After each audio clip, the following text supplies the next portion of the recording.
Corona ರೂಪಾಂತರಿ ಜೇನ್ 1 ಆತಂಕವನ್ನ ಮೂಡಿಸ್ತಾ ಇದೆ. ಸದ್ಯ ಸಾವಿನ ಸಂಖ್ಯೆ 3ಕ್ಕೆ ಏರಿಕೆ ಕಂಡಿದೆ. ಕೊರೋನಾದಿಂದಾಗಿ ರಾಜ್ಯದಲ್ಲಿ 3 ಮಂದಿ ಸಾವನ್ನಪ್ಪಿದ್ದಾರೆ. 76 ವರ್ಷದ ವೃದ್ಧ ಶ್ವಾಸಕೋಶದ ಸಮಸ್ಯೆಯಿಂದ ಮೃತರಾಗಿದ್ದಾರೆ. ರಾಜ್ಯದಲ್ಲಿ ಸಕ್ರಿಯ ಕೇಸ್ನ ಸಂಖ್ಯೆ 92ಕ್ಕೆ ಏರಿಕೆ ಕಂಡಿದೆ. ಸಾವಿನ ಸಂಖ್ಯೆ 3ಕ್ಕೆ ಏರಿಕೆಯಾಗಿದೆ.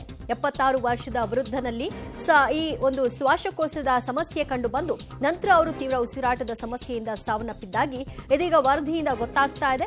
ಹೀಗಾಗಿ ಸಾವಿನ ಸಂಖ್ಯೆ 3ಕ್ಕೆ ಹೋಗಿದೆ. ಮುಂದಿನ ದಿನಗಳಲ್ಲಿ ಸಾವಿನ ಸಂಖ್ಯೆ ಹೆಚ್ಚಾಗದೇ ಇರೋ ಹಾಗೆ ಎಚ್ಚರಿಕೆಯಿಂದ ಇರುವ ನಿಟ್ಟಿನಲ್ಲಿ ರಾಜ್ಯ ಸರ್ಕಾರ ಕೂಡ ಅಲರ್ಟ್ ಆಗಿದೆ. ಟೆಸ್ಟಿಂಗ್ ಅನ್ನ ಹೆಚ್ಚು ಮಾಡಿಕೊಳ್ತಾ ಇದೆ. ಇದಕ್ಕೆ ಹೇಳ್ತಾ ಇರೋದು 60 ವರ್ಷ ಮೇಲ್ಪಟ್ಟಂತವರು ಮಾಸ್ಕ್ ಅನ್ನ ಕಡ್ಡಾಯವಾಗಿ ಹಾಕೊಳ್ಳಿ, ಅವರಿಗೆ ಹೆಚ್ಚಿನ ಸಮಸ್ಯೆಗಳಾಗಬಹುದು, ಇದು ಸಾವಿನ ಹಂತಕ್ಕೂ ತೆಗೆದುಕೊಂಡು ಹೋಗಬಹುದು. ಭಯ ಹುಟ್ಟಿಸೋ ವಿಚಾರ ಅಲ್ಲ, ಆದ್ರೆ ಎಚ್ಚರಿಕೆಯಿಂದ ಇರಬೇಕು ಅನ್ನೋದು ಇದೇ ರೀಸನ್ಗೆ. ಸಕ್ರಿಯ ಕೇಸ್ಗಳ ಸಂಖ್ಯೆ 2.47% ಏರಿಕೆ ಕಂಡಿದೆ. ರಾಜ್ಯದಲ್ಲಿ ಕೊರೋನಾದಿಂದಾಗಿ ಮೃತರಾಗಿರುವ ಮಂದಿ 3. 76 ವರ್ಷದ ವೃದ್ಧ ಒಬ್ರು ಶ್ವಾಸಕೋಶದ ಸಮಸ್ಯೆಯಿಂದ ಸಾವನ್ನಪ್ಪಿದ್ದಾರೆ. ರಾಜ್ಯದಲ್ಲಿ ಸಕ್ರಿಯ ಆಕ್ಟಿವ್ ಕೇಸ್ಗಳ ಸಂಖ್ಯೆ 92ಕ್ಕೆ ಏರಿಕೆ ಕಂಡಿದೆ. ಇಂದು 20 ಮಂದಿಯಲ್ಲಿ ಸೋಂಕಿರೋದು ಖಾತ್ರಿಯಾಗಿದೆ. ಪಾಸಿಟಿವ್ ರೇಟ್ 2.47% ಏರಿಕೆಯಾಗಿದೆ. ಈಗ ಇನ್ನಷ್ಟು ಟೆಸ್ಟ್ಗಳನ್ನ ಹೆಚ್ಚು ಮಾಡಿಕೊಂಡಂತಹ ಸಂದರ್ಭದಲ್ಲಿ ಕೇಸ್ಗಳ ಸಂಖ್ಯೆ ಇನ್ನಷ್ಟು ಹೆಚ್ಚಾಗೋ ಸಾಧ್ಯತೆ ಇದೆ ಮುಂದಿನ ದಿನಗಳಲ್ಲಿ. ಯಾಕಂದ್ರೆ ಇಲ್ಲಿಯವರೆಗೂ ಅಂತಹ ದೊಡ್ಡ ಮಟ್ಟಿಗಿನ ಟೆಸ್ಟ್ಗಳು ಆಗ್ತಿರ್ಲಿಲ್ಲ. ಈಗ ರಾಜ್ಯವ್ಯಾಪಿ ಹೆಚ್ಚಿನ ಸಂಖ್ಯೆಯಲ್ಲಿ ಟೆಸ್ಟ್ಗಳನ್ನ ಮಾಡಿಕೊಳ್ಳುವಂತೆ ಸೂಚನೆಯನ್ನ ಕೊಡಲಾಗಿದೆ.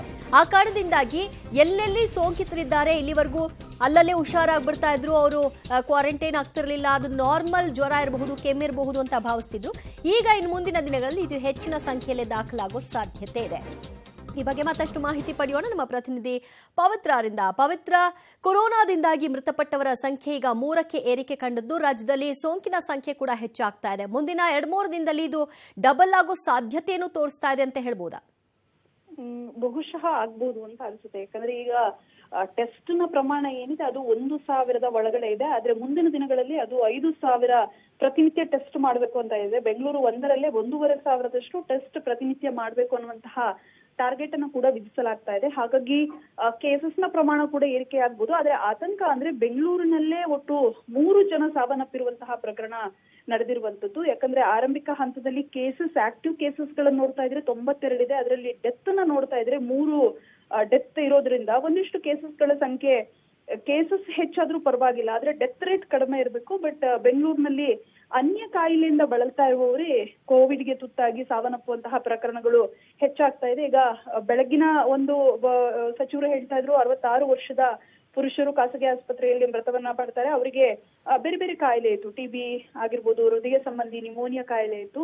ಈಗ ಈ ಕೇಸ್ ನಲ್ಲೂ ಕೂಡ ಅಷ್ಟೇ, ಒಬ್ಬರಿಗೆ 44 ವರ್ಷದವರಿಗೆ ಅವರಿಗೆ ಕೋವಿಡ್ ಸಿಂಪ್ಟಮ್ಸ್ ಗಳು ಯಾವುದು ಇರ್ಲಿಲ್ಲ, ಆದ್ರೆ ಹೃದಯ ಸಂಬಂಧಿ ಕಾಯಿಲೆಗಳಿಂದ ಅವರು ಬಳಲ್ತಾ ಇದ್ರು.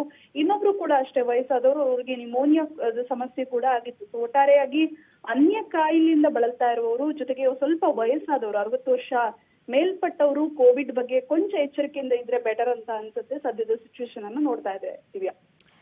ಹೆಚ್ಚು ಜನನಿಬಿಡ ಪ್ರದೇಶ ಆಗಿರೋದ್ರಿಂದ ಬೆಂಗಳೂರು ಹಾಟ್ಸ್ಪಾಟ್ ಆಗಿ ಪರಿವರ್ತನೆ ಆಗೋದನ್ನ ನಾವು ಹಿಂದೆ ಕೂಡ ಗಮನಿಸಿದ್ವಿ. ಈ ಬಾರಿಯೂ ಅಂತಹ ಲಕ್ಷಣಗಳು ಕಾಣಿಸ್ತಾ ಇದೆಯಾ ಆರಂಭಿಕ ಹಂತದಲ್ಲೇ? ಹೌದು, ಸಾಮಾನ್ಯವಾಗಿ ಯಾವತ್ತೂ ಕೂಡ ಅಷ್ಟೇನೆ ಬೆಂಗಳೂರು ಮಹಾನಗರಿ ಆಗಿರೋದ್ರಿಂದ ಇದೇ ಹಾಟ್ಸ್ಪಾಟ್ ಕೂಡ ಆಗುತ್ತೆ. ಜೊತೆಗೆ ಇವತ್ತಿನ ಪಾಸಿಟಿವ್ ಪ್ರಕರಣಗಳನ್ನ ಗಮನಿಸ್ತಾ ಇದ್ರೆ ಬೆಂಗಳೂರಿನಲ್ಲಿ ಅತಿ ಹೆಚ್ಚಿನ ಕೇಸ್ ಕೂಡ ರಿಪೋರ್ಟ್ ಆಗ್ತಾ ಇದೆ. ಒಂದು ಮೂವ್ಮೆಂಟ್ ಹೆಚ್ಚಾಗಿರೋದ್ರಿಂದ ಜನಜಂಗುಳಿ ಭಾಗದಲ್ಲಿ ಹೋಗೋದ್ರಿಂದ ಆ ರೀತಿಯ ಸಮಸ್ಯೆಗಳಾಗುತ್ತೆ. ಜೊತೆಗೆ ಇಲ್ಲಿ ಪಾಸಿಟಿವ್ ಬಂದಂತವ್ರು ಬಹುತೇಕರು ಬೇರೆ ಬೇರೆ ಕಾಯಿಲೆಗಳಿಗೆ ಹೋದವರು ಟೆಸ್ಟ್ ಮಾಡಿದಾಗ ಅವರಿಗೆ ಪಾಸಿಟಿವ್ ಬಂದಿದೆ.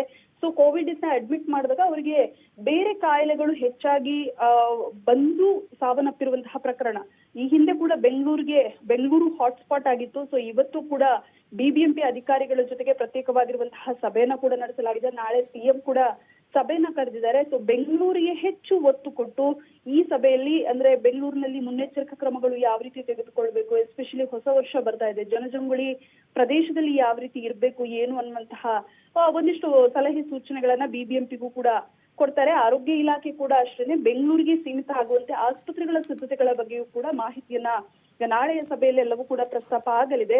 ಸದ್ಯದ ಈ ಒಂದು ಅಂಕಿಅಂಶವನ್ನ ನೋಡಿದ್ರೆ ಕೊಂಚ ಆತಂಕಕಾರಿಯಾಗಿ ಕೋವಿಡ್ ನಿಧಾನವಾಗಿ ವೇಗಗತಿಯಲ್ಲಿ ಪಡೆದುಕೊಳ್ಳುತ್ತಾ ಏನು ಅನ್ನುವಂತಹ ಆತಂಕ ಕಾಡ್ತಾ ಇದೆ. ಓಕೆ ಪವಿತ್ರ, ಥ್ಯಾಂಕ್ ಯು ನಿಮ್ಮೆಲ್ಲ ಮಾಹಿತಿಗೆ. ಸದ್ಯ ರಾಜ್ಯದಲ್ಲಿ ಸೋಂಕಿನ ಸಂಖ್ಯೆ ಏರಿಕೆ ಕಾಣ್ತಾ ಇರೋದ್ರ ಜೊತೆಗೆ ಸಾವಿನ ಸಂಖ್ಯೆ 3ಕ್ಕೆ ಏರಿಕೆ ಕಂಡಿದೆ. ಇದರ ಅರ್ಥ ಮುಂದಿನ ದಿನಗಳಲ್ಲಿ ಹೆಚ್ಚಾಗಬಹುದು. ಜನ ಜಾಗೃತರಾಗಿದ್ದಾಗ ಮಾತ್ರ ಇದನ್ನ ತಡೆಗಟ್ಟಲಿಕ್ಕೆ ಸಾಧ್ಯ. ಮತ್ತು ಸಾವಿನ ಸಂಖ್ಯೆ ಏನು ಜಾಸ್ತಿ ಆಗ್ತಾ ಇದೆ, ಅದು ಇದೆಲ್ಲವೂ ಕೂಡ ಹೆಚ್ಚಿನದಾಗಿ 60 ವರ್ಷ ಮೇಲ್ಪಟ್ಟವರಲ್ಲೇ ಕಾಣಿಸ್ತಾ ಇರೋದ್ರಿಂದ ಅವರಿಗೆ ಇತರೆ ಆರೋಗ್ಯ ಸಂಬಂಧಿತ ಸಮಸ್ಯೆಗಳು ಕೂಡ ಇದ್ದು ಅವರಿಗೆ ಕೋವಿಡ್ ಬಂದಂತಹ ಸಂದರ್ಭದಲ್ಲಿ ಉಸಿರಾಟದ ಸಮಸ್ಯೆ ಅವರಿಗೆ ಉಲ್ಬಣಗೊಂಡು ಇದು ಆಗ್ತಾ ಇದೆ ಅನ್ನುವಂಥ ರಿಪೋರ್ಟ್ ಕೂಡ ಲಭ್ಯವಾಗ್ತಿದೆ.